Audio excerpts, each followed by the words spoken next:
وَلَقَدْ يَسَّرْنَا الْقُرْآنَ لِلذِّكْرِ فَهَلْ مِن مُّدَّكِرٍ، اور ہم نے قرآن کو سمجھنے کے لیے آسان کر دیا، تو کوئی ہے کہ سوچے سمجھے۔ السلام علیکم ورحمۃ اللہ وبرکاتہ۔ الحمدللہ حمدن کثیرن طیبا مبارکن فی۔ میں محمد غوث الاعظم تجوید کلاس میں آپ سبھی کا خوش آمدید۔ انشاءاللہ ہم اب ادغام کے قاعدے کو سمجھیں گے۔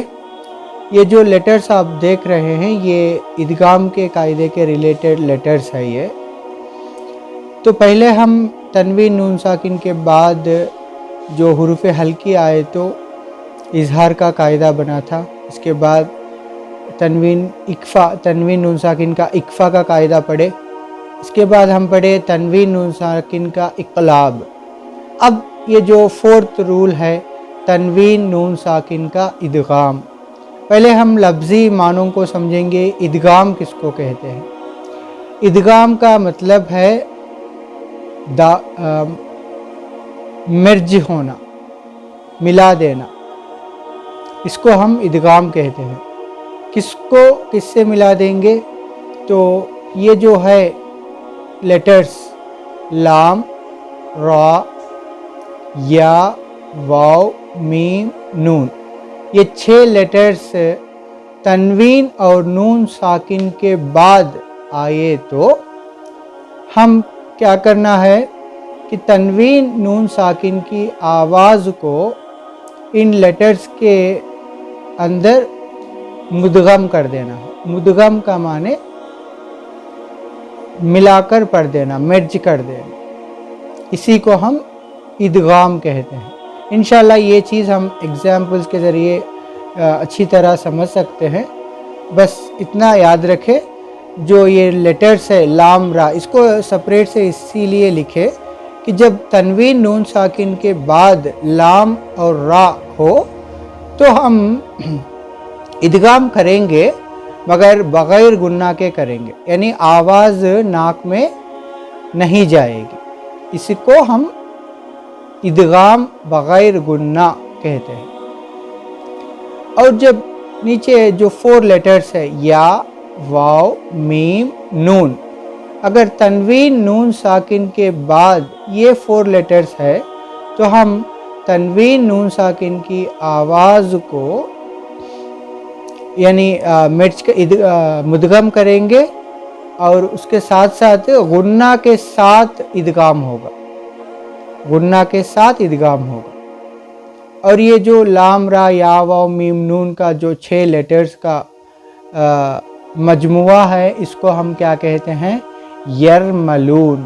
اب دیکھ رہے ہیں نیچے جو لائن ہے، یا، را، میم، لام، واو، نون، یرملون۔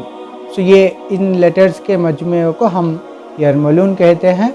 اور جو اوپر ہم ڈیوائیڈ کر کے اس لیے لکھے کہ 2 لیٹرز ہے جو بغیر گنہ کے ساتھ ادغام ہوگا، اور جو نیچے 4 لیٹرز ہے گنہ کے ساتھ ادغام ہوگا۔ اب انشاءاللہ اس کو ہم ایگزامپلز کے ذریعے سمجھنے کی کوشش کریں گے۔ انشاءاللہ ہم ایک مثال سے یہ ادغام کو سمجھیں گے۔ یہ سورہ مرسلات ہے، آیت نمبر 15۔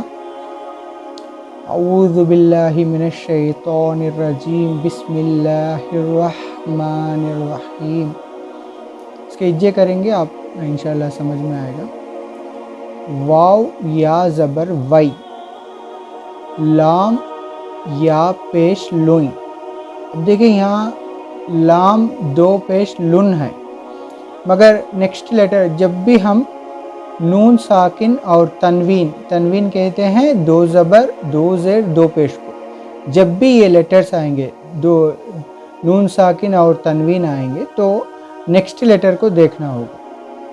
یہاں یا ہے تو یا حروف یرملون میں سے ہے، تو اس کا مطلب ہے کہ ہم یہاں ادغام کرنا ہے۔ اب یہ یا جو لیٹر ہے लाम रा आएंगे तो हम बग़ैर गुन्ना के पढ़ेंगे। या वाव मीम नून आएंगे तो हम गुन्ना के साथ पढ़ेंगे। तो यहाँ या होने की वजह से यहाँ गुन्ना होगा। अब इदगाम मुदगम किसका होगा, यानी किसको क्या चीज़ यहाँ मर्ज होगी।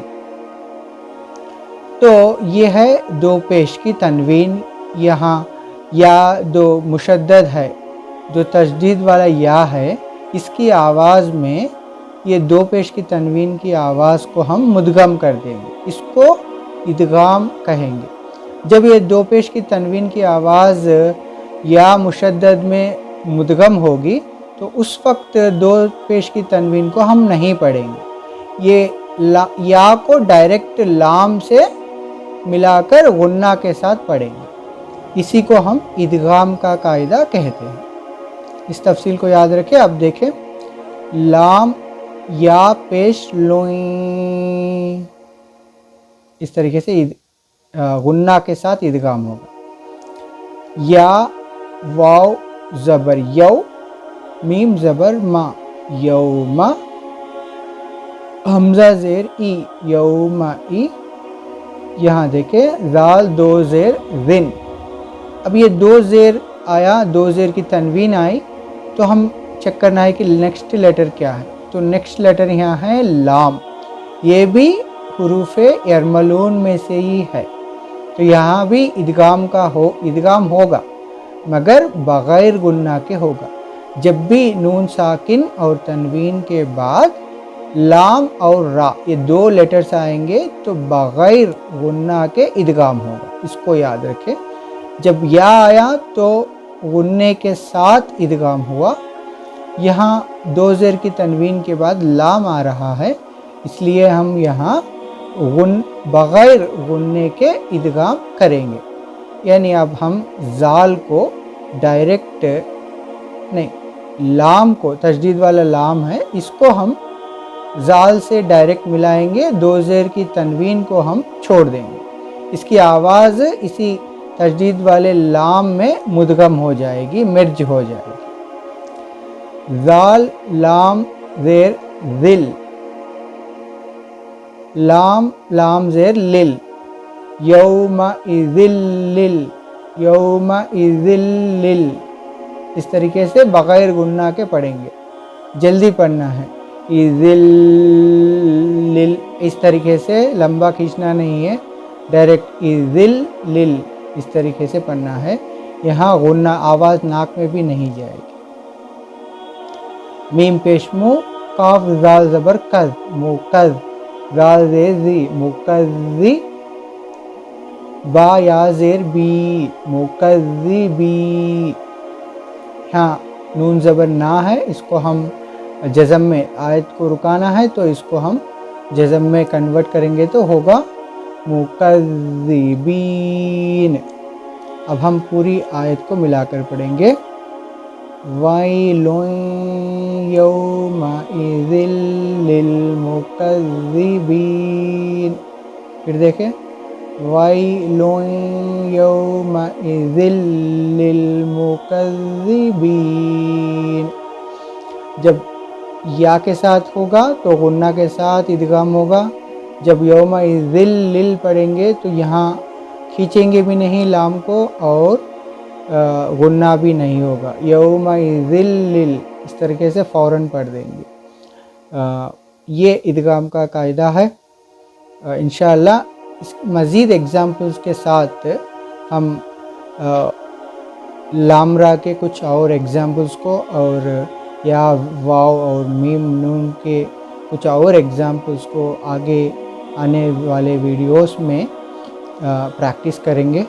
अब इदगाम के तफसील को समझने के लिए ये वीडियो बनाए हैं। उम्मीद करता हूँ कि आप इस इदगाम का कायदा आप समझे होंगे। अपने मेज़बान को इजाज़त दीजिए। आप भी हमारे लिए दुआ करें, हम भी आपके लिए दुआ करते हैं। अल्लाह ताला हमें अच्छे अंदाज से समझाने की तौफीक दे और आप जो वक्त यहाँ दे रहे हैं अल्लाह ताला कबूल फरमाए इसको और हम सब को آخرت کا نجات کا ذریعہ بنائیں اس کو۔ آپ پہلی بار آئے ہیں تو اس چینل کو سبسکرائب کریں اور اپنے دوست احباب میں اس خیر کو شیئر کریں۔ السلام علیکم ورحمۃ اللہ وبرکاتہ۔